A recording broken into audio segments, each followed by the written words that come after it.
Hey guys, I'm Arthur, founder of Zuriel Games, And hello everyone, my name is Maro and I'm the co-founder of Zuriel Games. and we are making our very first board game, Zenith Arena.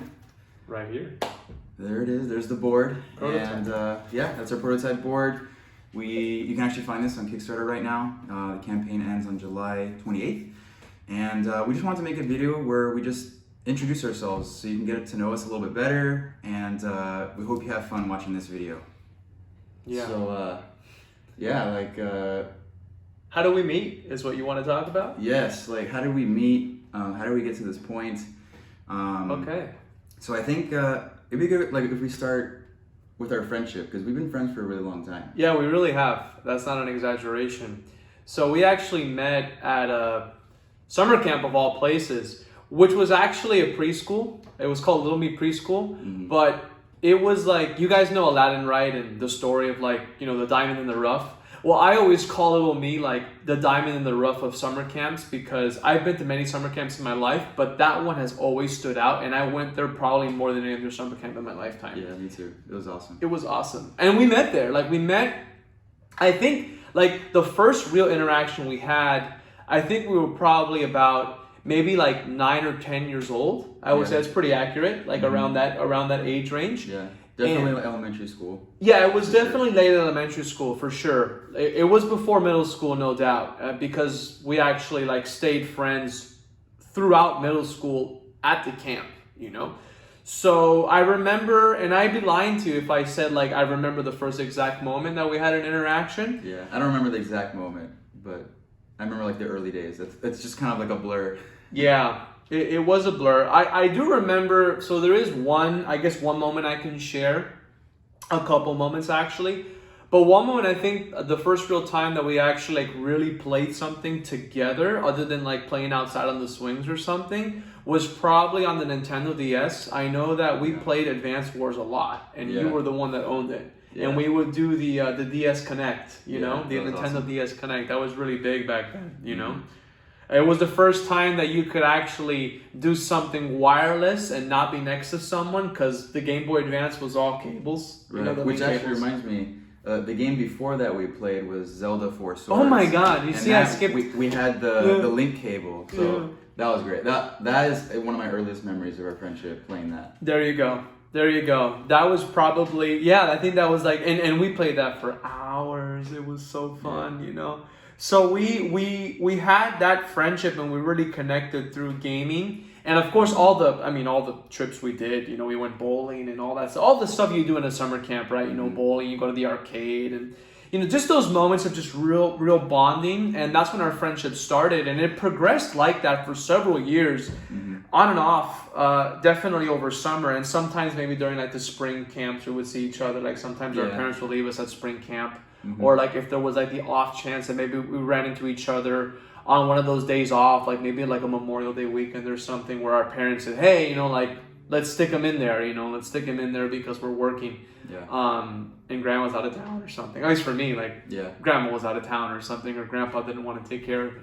Right. No, it's just exaggerating. No. Yeah, you have a great grandma. Yes. God bless her, and great. God bless them. They're still around. Praise be. Yeah. So through middle school, that's kind of how it was. Yeah. And then we lost touch for a while. Yep. And then we bumped into each other again circa high school. Yeah, because we didn't go to the same school. We did not go to the same school. For a while. Yeah. Yeah. And we ran into each other in recreational soccer of all places. We were never on the same team, but we did play each other a couple seasons. Cool. Yeah. Like seeing each other across the field, and like we know each other, and we're going head to head. Yeah. That was pretty cool. It was really fun. Those were good moments. And then we exchanged information again, and we went to a couple parties, I think, of each other. Maybe like a birthday party here or there, or some sort of get together. And I remember one in particular, and we had a good time that time. It was a nice little birthday party get together. I saw some face I hadn't seen in many years, and then we lost touch again. Yeah. Until college. Sometime between like early high school and college, like we kind of just lost touch. Yeah. Yeah, we lost touch for it was for several years too. We're probably talking about like 4 or 5 years, I think, probably. Yeah. And I remember it was my first semester at FIU, Florida International University, for those of you who are not from Florida. And I see this guy standing in line for a Subway sandwich, you know, and he had some headphones on, you know, a nice little headset, and he had his backpack, and you know, he was getting in line, and I'm like, this is Arthur. Like, I knew it instantly. Like, I had no doubt in my mind. You know, his face had not changed at all. It looked the same. He still looks the same. You know, he's gonna be young forever.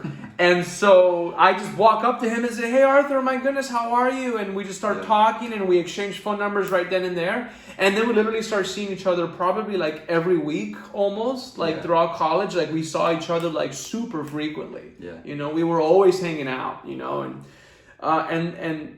yeah. Yeah. So that was an awesome reconnection that we had. And actually, that moment, I remember that moment where we were like kind of far away. Like, were you at a different restaurant? Because I remember that plaza, whatever, indoor plaza, like had multiple restaurants. Were we both going to a Subway? We were both. So basically, the way that I remember it is that I was actually sitting with a couple other people, and I think I had actually already eaten, if I remember correctly. I think I had already eaten, and I saw you in line. Or did we end up eating together after? Well, I don't remember if we ate together or not, but I do remember this moment where like we saw each other from across the room. We're like, I think I know who you are. Yes. And then that's when we like came together. It was just kind of funny. Yeah. And yeah, from there we just like started hanging out, and then from there started playing different games together. And that's how the board games. Yeah. And then the board games come in, which, by the way, I'm curious. What was the very first hobby board game you ever played? Like, it all started with D&D. I remember that specifically. I remember that I bought a starter kit. This was like 4th edition. You remember that starter kit, that right? Red box. Oh my gosh, that red box. And it, you know, people for those of you who play D&D, you know, they call it like Fire Emblem D&D because it's literally like the grid system. You know, it's very grid-like. And so we played that. And then in that process, I actually discovered Castle Ravenloft, which is a Dungeons and Dragons actual like tabletop. You know, it's actually a board game. You know, not the traditional adventure D&D pen and paper. And that was my first real hobby board game. Was probably the Dungeons and Dragons Castle Ravenloft, and we used to have game nights. And he actually came over several times for those. You know, I think my very first character, the class that I played, was a ranger. Yes. Yeah. Yes. That was a long time ago. I can't believe I remember that. Yeah, you remember that. He was a ranger. The ranger was cool because he could always deal 1 damage, I think, per turn. That was like his specialty. And moved fast. I always love characters that move fast, as you can probably tell by the Flash Funko Pop right there. Yeah. But yeah, the ranger was cool. That was a fun character to start off with. Yeah. Now I know the story, but they don't. Like, what's your first like big board game? You know. So, I wasn't actually much into board games when I was growing up. Like, I had some here and there, but it was until high school that I had this friend who he was really into hobby board games, and he invited me over to his house.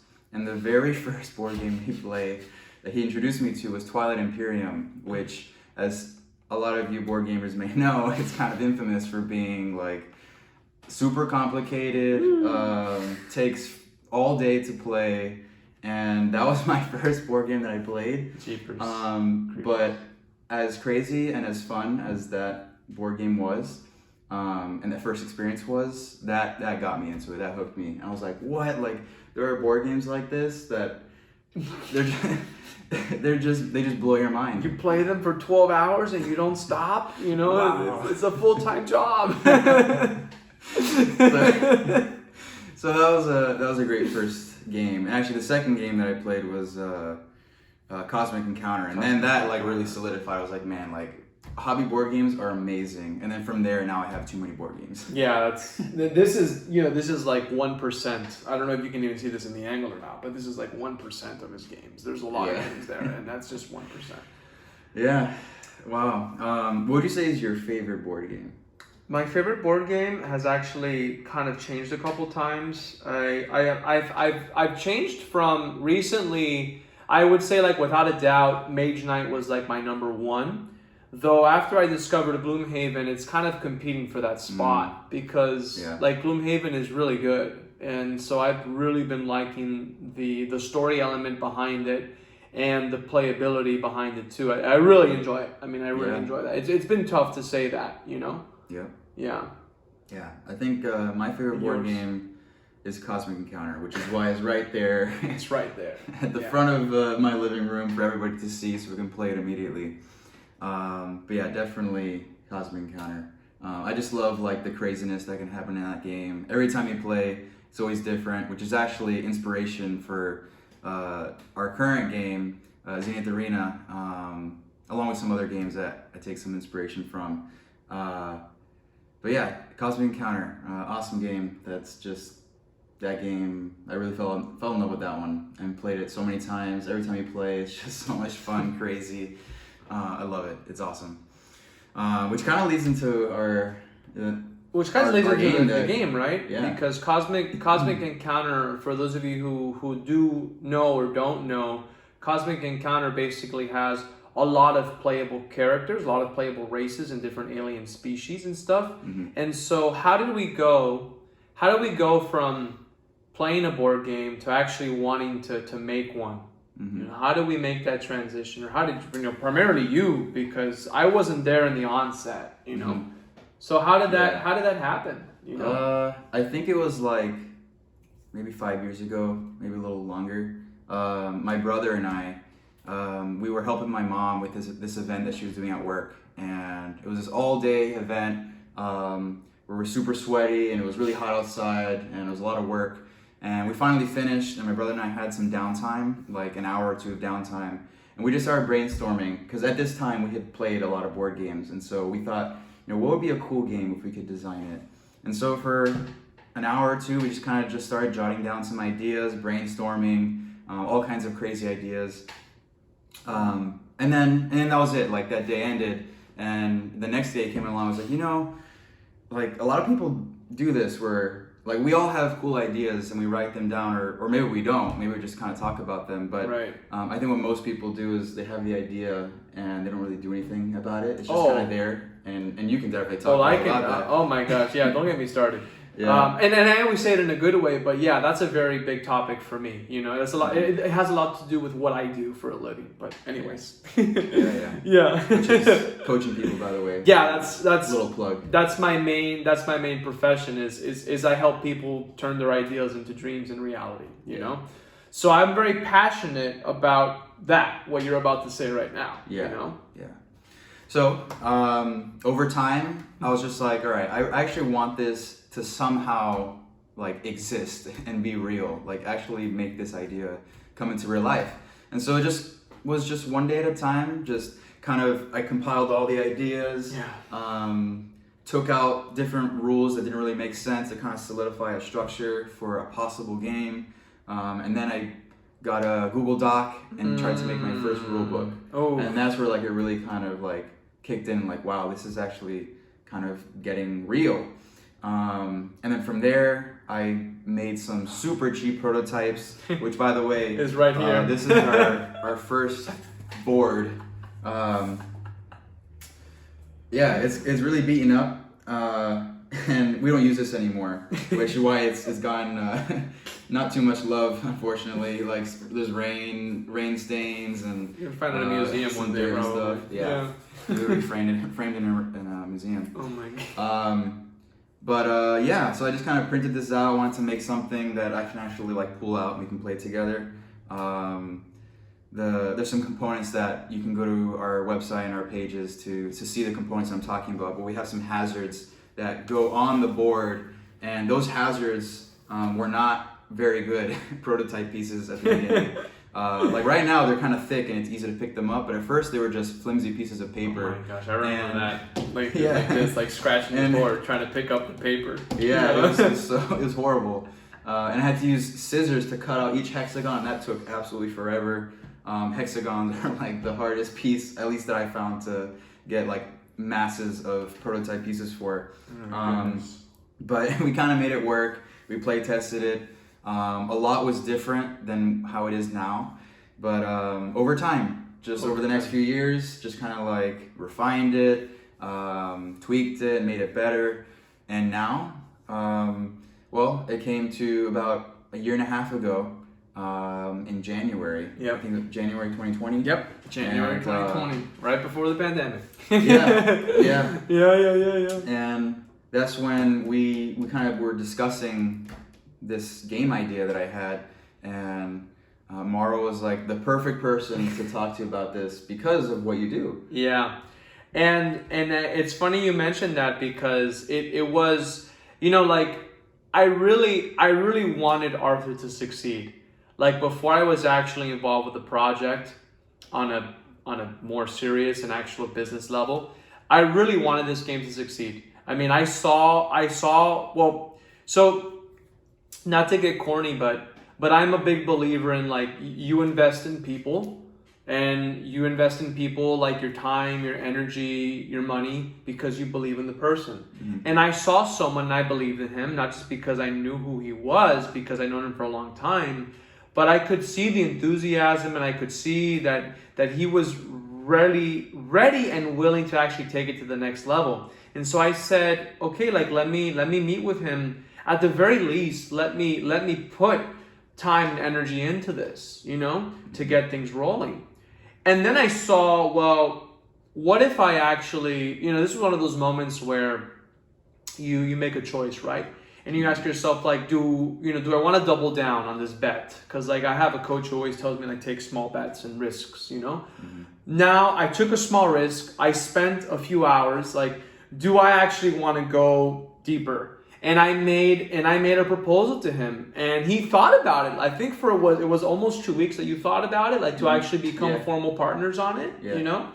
Obviously he accepted, that's why I'm here, but that was a very pivotal moment for this, not just for me as a person, but for this to be here. It's like we went ham. I mean, and we did not stop. I mean, the pandemic did not stop us. Yeah, I mean, I think literally since January 2020, when we founded our company, Zuriel Games, I think we've met pretty faithfully every single week. Pretty much every single week. Almost every single week. Almost every single week, with the exception of maybe a couple trips here and there. Like literally, like other than that, like we always had either in-person or virtual meetings, and we kept it going, you know, like we did not stop, you know. And here we are now. And here we are. About a year and a half later, making it through a pandemic, which kind of complicated things, as I'm sure all of you know. Yeah. But we're so excited that we actually have a game that, God willing, that it'll exist, and we can manufacture it, and it'll be in your hands, and we can't wait. Yeah, we really can't wait. Yeah. We're so excited. Yeah. So that's a little bit about us, and over time we'll put out more videos so you can get to know some more about us, more about Zenith Arena, maybe even future games. We certainly hope so. And those are always in the pipeline. Yes. We have a lot of ideas for the future that we're excited for. But yeah, that is us. This is Zenith Arena. Again, you can find this on Kickstarter right now. Campaign is ending pretty soon, so definitely jump on that. Yes, sir. Yeah, so thank you so much for being part of this video with us. Thank you so much for being part of this journey with us. We look forward to having you present with us every step of the way. Yeah. Bye, guys. Bye. Woo! Excellent. Awesome. I think that was your best video, and we only did one take. Yeah. Wow.